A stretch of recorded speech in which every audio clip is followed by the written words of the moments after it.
কিভাবে একটি সিংহ মা দুর্গার বাহন হয়েছিল।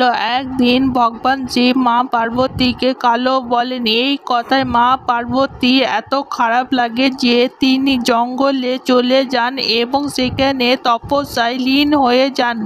একদিন একটি ক্ষুধার্ত সিংহ তার শিকার করতে আসে, কিন্তু মা পার্বতীর তপস্যায় এত গভীর ও শান্ত ছিল যে সিংহটি শিকার করার বদলে শান্তভাবে মা পার্বতীর সামনে বসে পড়েন।